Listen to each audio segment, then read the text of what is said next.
ইনশাআল্লাহ আল্লাহর জমিনে আল্লাহর দ্বীনের ঝান্ডা সমুন্নত রাখতে, আল্লাহর পয়গম্বরের ইজ্জতের হেফাজত করতে, এদেশের নাস্তিক্যবাদকে রুখতে, এদেশে ইসলামকে উপড়ে ফেলার সকল ষড়যন্ত্রকে রুখার জন্য যদি এর চেয়ে বড় ত্যাগ এবং কোরবানির প্রয়োজন হয়, হাসি মুখে আমরা সেই ত্যাগ করতে প্রস্তুত রয়েছি।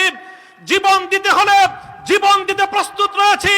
সন্তানদেরকে যদি এতিম করতে হয় সেজন্য আমরা প্রস্তুত রয়েছি। স্ত্রীদেরকে যদি বিধবা করতে হয় সেজন্য আমরা প্রস্তুত রয়েছি। মায়ের বুক যদি আমাদের খালি করতে হয়, আমাদের মায়েরা বুক খালি করে চোখের অশ্রুতে তাদের কলিজার টুকরা সন্তানদেরকে মাটির নিচে খোদার হাতে সুপর্দ করবে। কিন্তু ইসলামের জন্য, ইসলামের বিপক্ষ কোন শত্রুর সাথে এক মুহূর্তের জন্য আপোষ করতে প্রস্তুত নয়।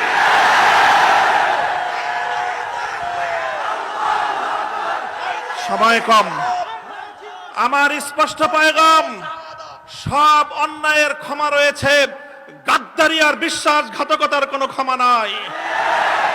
যারা গাদ্দার এবং বিশ্বাসঘাতক হিসেবে পরিচিত হবে, প্রমাণিত হবে, আগামী দিনে তাওহীদি জনতা তাদেরকে ঠাঁই দেবেন না ইনশাআল্লাহ। ওলামায়ে কেরাম, হেফাজত নেতৃবৃন্দ যেভাবে শপথে বলিয়ান হলেন, যারা আমাদেরকে এভাবে সমর্থন যোগাচ্ছেন, আপনারা তো সমর্থন যোগাচ্ছেন, কিন্তু আপনারা কি কথাটা টের পান যে আপনাদের এই অভূতপূর্ব সমর্থনের কারণে রাষ্ট্রযন্ত্রের পক্ষ থেকে আমাদের উপর চাপটা কিন্তু আরো বেশি বেড়ে যায়। এই যে আজকে আমাদের উপরে এই অকথ্য নির্যাতন, এই যে লাঞ্ছনা, এই যে গঞ্জনা আমাদের উপর, কারণ এদেশের মানুষ আমাদেরকে ভালোবাসে, কারণ আমরা যেখানে যাই মানুষ আমাদের প্রতি আবেগ এবং উচ্ছ্বাস প্রকাশ করে। এখন আপনারা যদি আবেগ আর উচ্ছ্বাস প্রকাশ করে ঘরে গিয়ে বসে থাকেন চুপ করে, তাহলে আমাদের উপর কিন্তু চাপটা, জুলুমের স্টিম রোলারটা আমাদেরকে কিন্তু নিষ্পেষণ করে দিবে। তখন আপনাদের আবেগ প্রকাশ করার কিন্তু আর কোনো জায়গা অবশিষ্ট থাকবে না।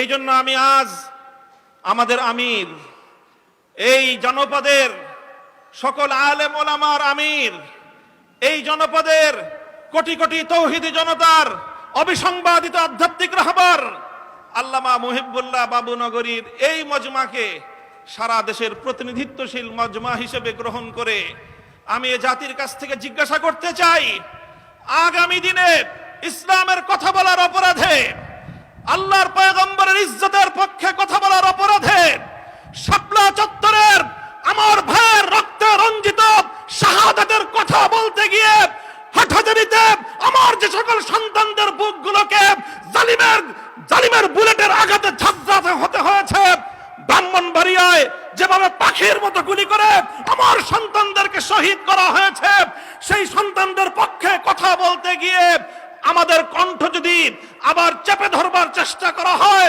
তাহলে আপনারা রাজপথে তার মোকাবেলা করবার জন্য প্রস্তুত থাকবেন কিনা?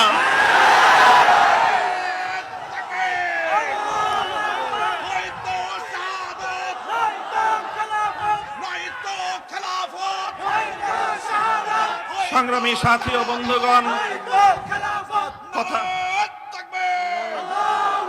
কথা দীর্ঘায়িত করার অবকাশ নেই। আমি আমার দীর্ঘ কারাবন্দিত্বের সময়ে আল্লাহ পাক রব্বুল আলামিনের রহমতের উপর আমার আস্থা, অবিচল বিশ্বাস ছিল যে আল্লাহ রব্বুল আলামিন নতিজা ভালো করবেন, উত্তম ফলাফল আমাদেরকে দিবেন, সেই আস্থা এবং বিশ্বাস ছিল। প্রথম দিকে যখন আমাদের মরহুম আমির হেফাজত আল্লামা জুনায়েদ বাবুনগরী হাফিজাহুল্লাহ তাআলা, তাকে আমরা জীবিত রেখে কারাগারে বন্দী হয়েছিলাম, তার উপর একটা বড় আমাদের আস্থা ছিল যে তিনি ইনশাআল্লাহ এই বন্দী মজলুম আলেমদের জন্য, শহীদ আমাদের সন্তানদের জন্য, ব্রাহ্মণবাড়িয়ায় নির্বিচারে হত্যাকাণ্ডের শিকার আমার শহীদ ভাইদের এই হত্যার বিচার আমাদের এই জন্মভূমিতে প্রতিষ্ঠিত করবার জন্য তিনি বলিষ্ঠ ভূমিকা পালন করবেন।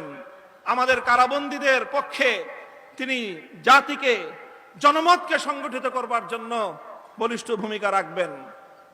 কিন্তু আল্লাহ রাব্বুল আলামিনের ফয়সালা ছিল ভিন্ন কিছু। আমরা কারাবন্দী হওয়ার কিছুদিনের মধ্যেই